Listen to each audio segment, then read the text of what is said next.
week on Storyboard, we are catching up with Vivek Sharma, Chief Marketing Officer, Pidilite Industries, on staying agile and flexible and their approach for 2021.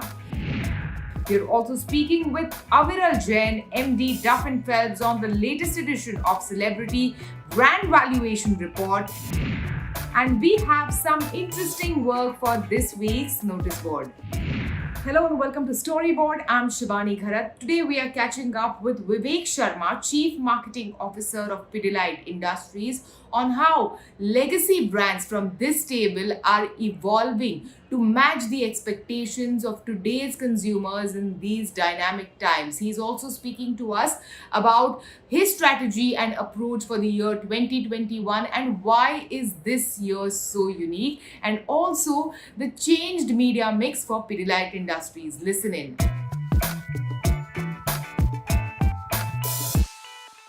Vivek, welcome to Storyboard. Thank you very much. Thank you, Shivani. As a marketer, what according to you is a change that you expect in this year, and also what is the change and the difference that you're going to imbibe in your approach and strategy in the year 2021? I will list out 3 or 4 key things which I think we have learned from last 1 year and what we need to change in marketing and business planning. The first and foremost is this year cannot be an extrapolation of the past. This year is very, very exceptional year. Therefore, a business planning, marketing planning cannot be that, last year we grew at X percentage, therefore next year has to be so much, and ratios can hold their own. This year is the year of actually zero-based budgeting, where we think afresh and we plan from zero base as to, based upon the changing realities of marketplace, what should we do? Second thing is our business and marketing planning has to be more flexible and modular in nature. I'll tell you what I mean by that. The marketing plans can no longer be all India in nature or annual plans or even 6-monthly plans. They have to be very, very geographical, local in nature, regional in nature, and quite agile and flexible in changing, because things are changing month by month as markets are opening up or closing temporarily. The demand pockets are quite regional in nature. So marketing planning has to become far more localized and regional and flexible in nature. We have to change as it happens.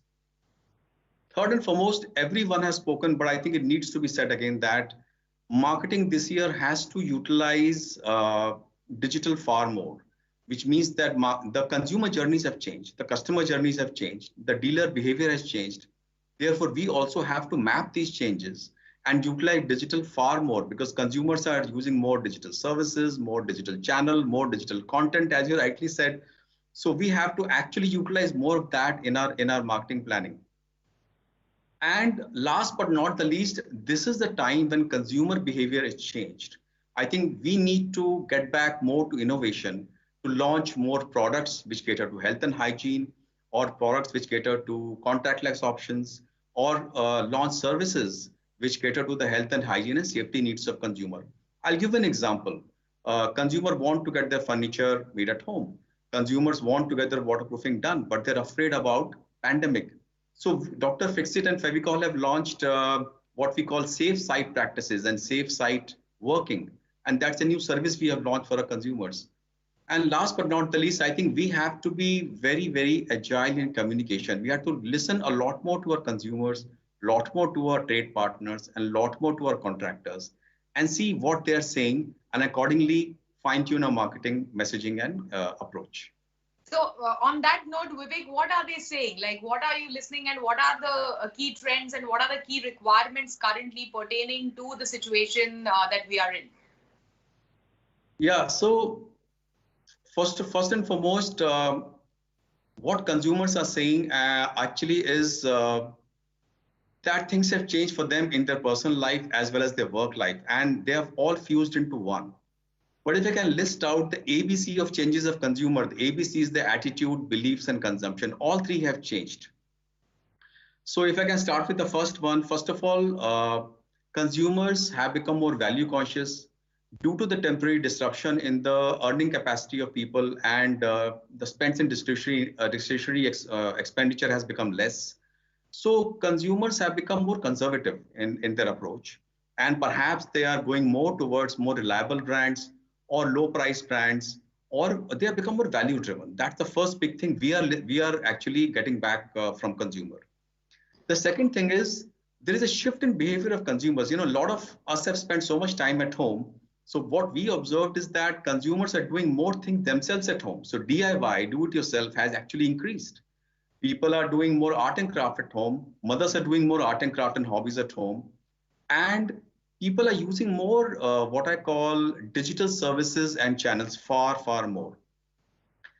The third big shift is people's media habits have changed quite a bit. And I don't think it is going to go back to normal. The shift is actually somewhere is going to be between. It is not going to be as extreme as it was in the first 6 months of pandemic, but it will not go back to normal. So people are actually consuming digital screen time far more. They are using more digital options for purchase or for experience. So Vivek, you have very well established that digital has gained a lot of significance even for a company like yours because of the pandemic and how people are consuming digital since the past couple of months.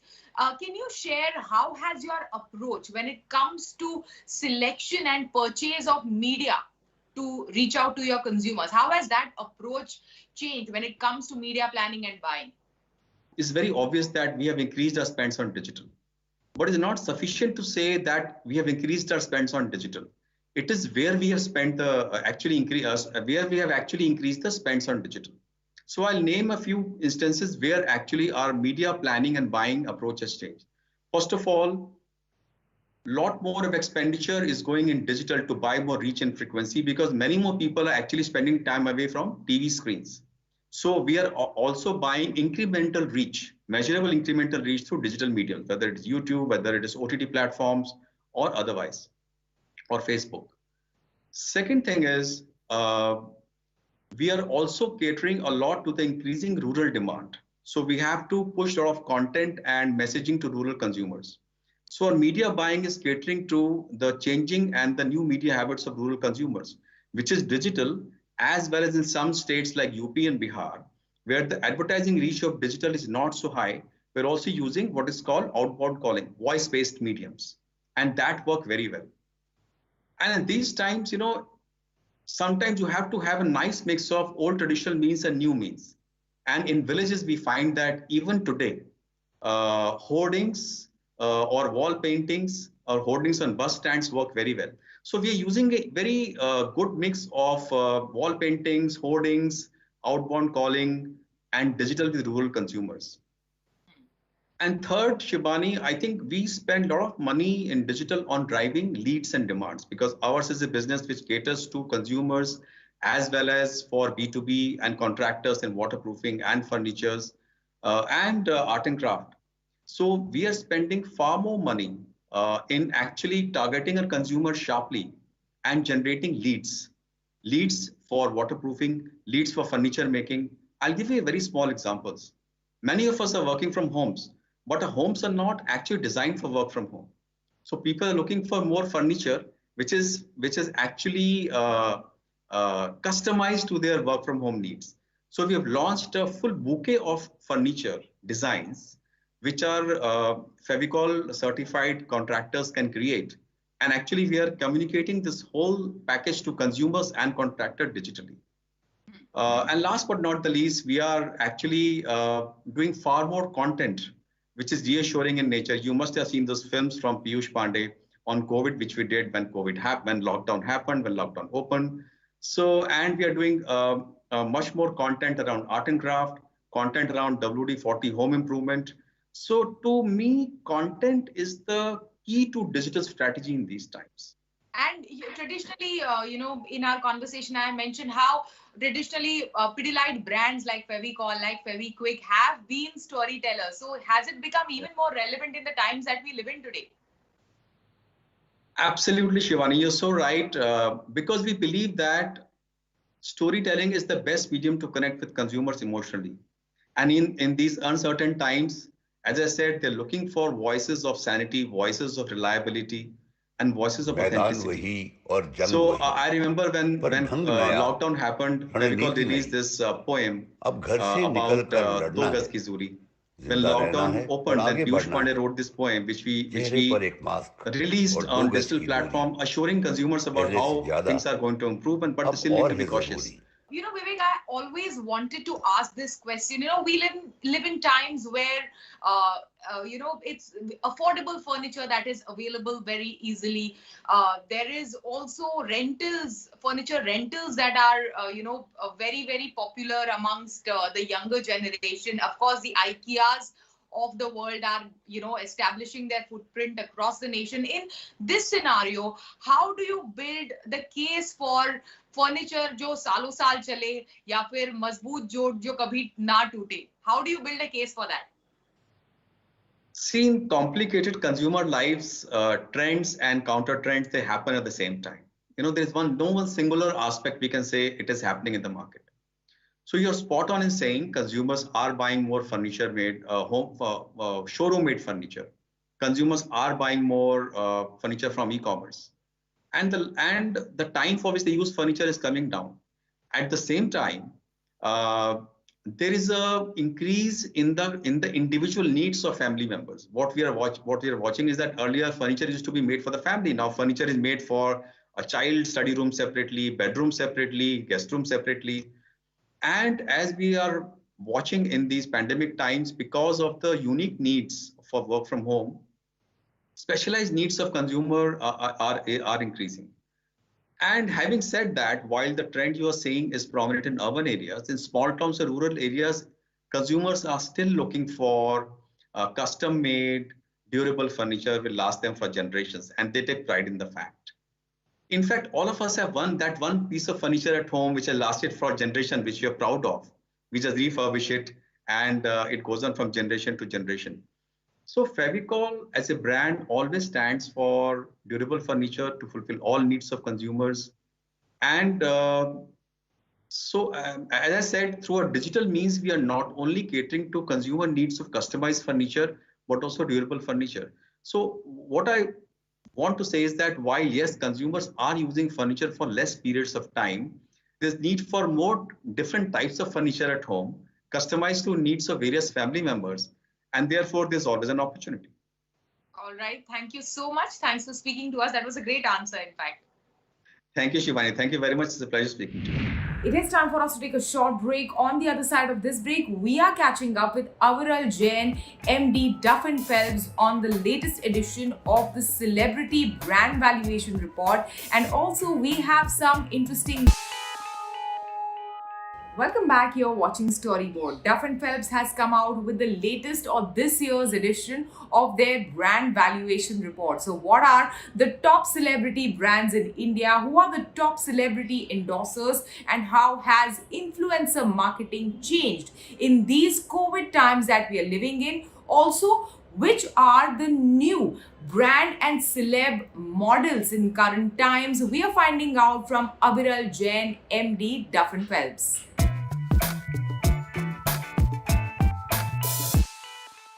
Hi everyone, welcome to CNBC TV 18. Many thanks for joining us. Same here. Thank you so much for inviting me on the show. Aviral, Duff and Phelps has come out with this year's edition of Celebrity Brand Valuation Report. And if you could just sum up top 3 celebrity endorsement trends for 2021. What are the top 10 celebrity brands and the top brand endorsers? The first one being, as I said, digitization. I think we're gonna see almost every contract having a strong element of digital and social media.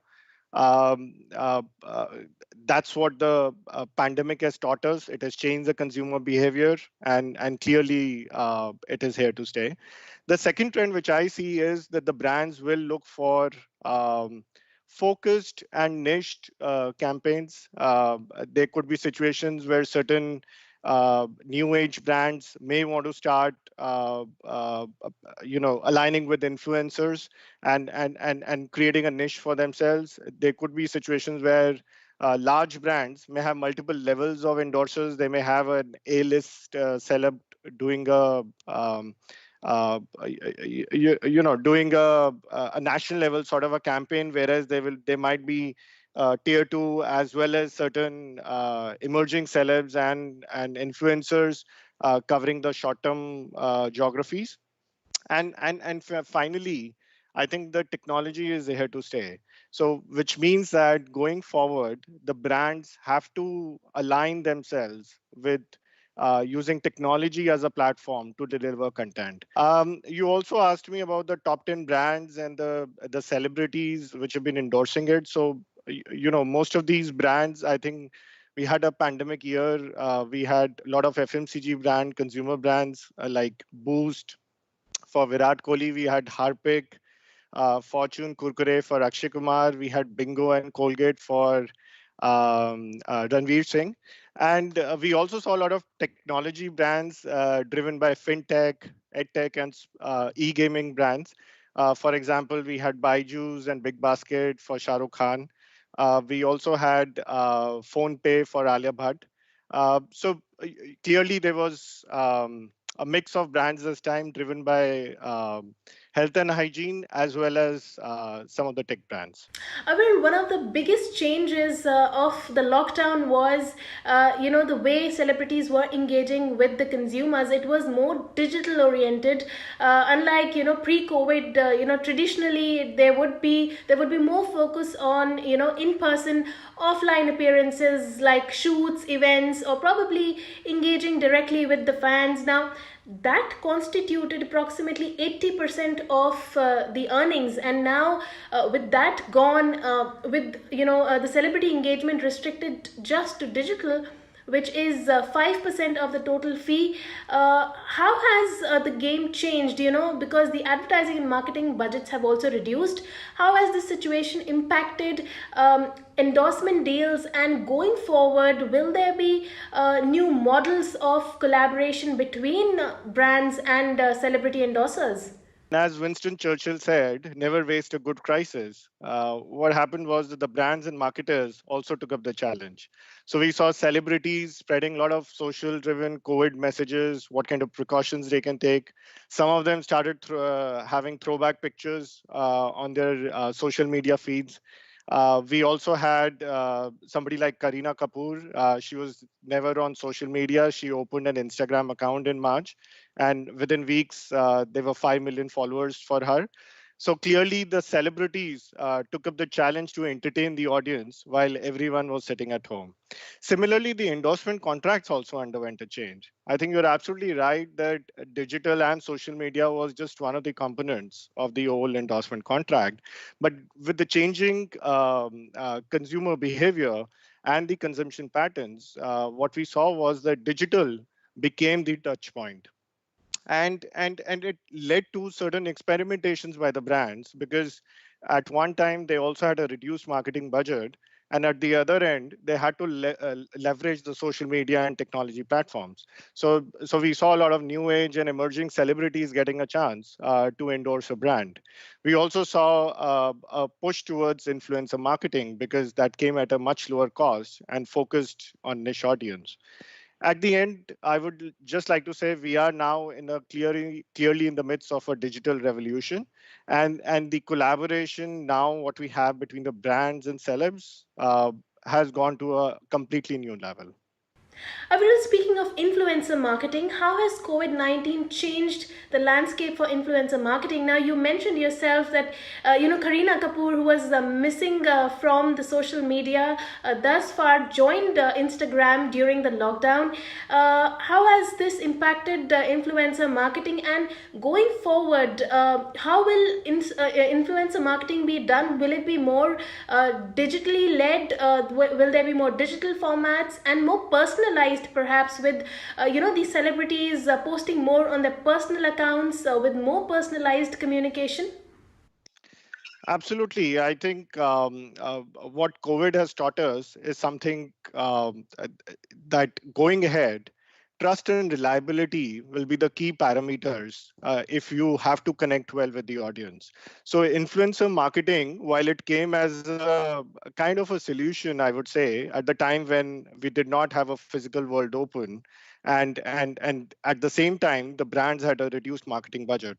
So it came in as a solution for that problem. But what we have realized is, using the influencers, brands have actually increased the degrees of authenticity in their campaigns by several degrees. And the reason is very simple, because brands are able to choose the image which the influencer is carrying out and try and align with their own products. So for example, you look at a cosmetics brand, it's able to collaborate with a blogger which is focusing on lifestyle, perhaps beauty. A gaming company, it can easily collaborate with a tech blogger and a gamer. So these alignments ensures that there is a lot of authenticity in the campaign. And also want to highlight Kroll, which is one of our divisions. They did a global study with FMCG companies last year. They found that almost every company is looking to enhance their budgets toward spend on influencer marketing. In fact, the median range on allocation to influencer marketing is expected to be between 30 to 50% in 2021. That's a big number and difficult to ignore. So clearly, influencer marketing is the way ahead. You mentioned about the trends in the business of influencer marketing, and while I was going through the report, I saw a trend towards, the emergence of younger stars, younger celebrities given preference over the A-list celebrity endorsers. Now, even especially on digital media, and even social celebrities like digital influencers who are not even actors or sportsmen given preference, or the emergence of a new brand or a new breed of celebrity endorsers. How has this situation impacted the brand equity or the brand value of A-listers like for say like an Amitabh Bachchan or Shah Rukh Khan? That's an interesting observation. And actually, this is the first time we saw that the number of endorsements for the top 20 celebrities in India had a decline. Last 3 years, if we were to pick up the trends, the number of endorsements were growing at almost a 15 to 16% CAGR at an annual growth rate of 16%.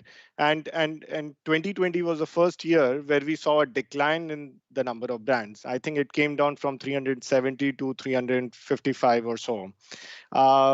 Clearly, I think there was, a trend where certain brands decided to move away from A-list established celeb to some of the new and emerging celebs. And while some of them actually might have gone to a non-celeb endorser, basically more like an influencer or a blogger, for themselves. Now, there could be two reasons. One could be the very fact that the marketing budgets were constrained, because initially when the COVID came in, it caused a big disruption. And the easier thing for the companies to react was to catch hold of the discretionary expenditure, which is marketing budgets, and try and survive during that period. The second element was because of the change in the consumer behavior. The only way to interact or really reach out to the consumers was using the social media platforms. And not all the established celebs are very, very active on social media platforms. And that really created an opportunity for the younger ones and the bloggers and the influencers to pick up. I think businesses will want to continue experimenting, continue looking at and evaluating the ROI they generate on their campaigns, and accordingly decide a strategy for themselves. All right, Aviral, thank you so much for joining us. Thank you so much. It was great talking to you. And now it's time for this week's notice board. Real estate player Lodha Group has launched its latest campaign saying Apna Ghar Isse Acha Kya, featuring their brand ambassador Akshay Kumar. This entire campaign, in fact, drives home a message or a feeling of belongingness that one has when one owns a place of his or her own vis-a-vis a rented apartment. Let's take a look.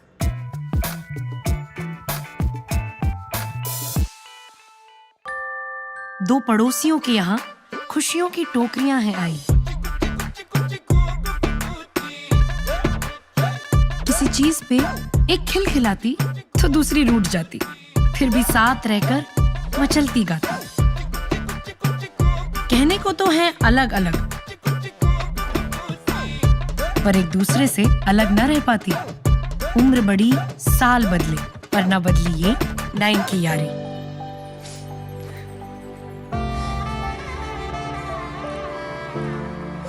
पापा, मुझे ये घर बड़ा याद आएगा। और ये वो रिश्ते होते हैं बड़े खास, जिसमें हम बदले खुशी खुशी। जहाँ खुशियाँ बसती है, जहाँ आपके अपने करीब आते हैं, जहाँ रिश्तों की जड़ें मजबूत होती हैं। अपना घर रिश्तों का बसेरा। लोडा, अपना घर इससे अच्छा क्या।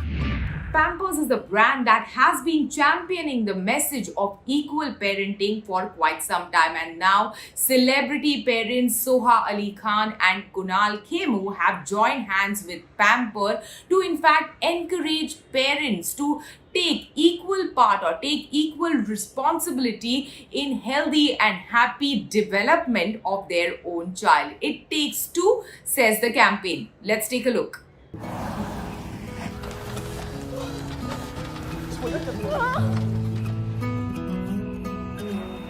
हौले हौले रातों को चुपके से आ जा रे। Congratulations, it's a baby girl. आप बाप बन गए। जो अब तक देखा है, सुना है कि ये सब माँ की जिम्मेदारी है, उसे शेयर करना सीखना होगा। बाप कहने से नहीं बनते, मुझे बाप बनना पड़ेगा।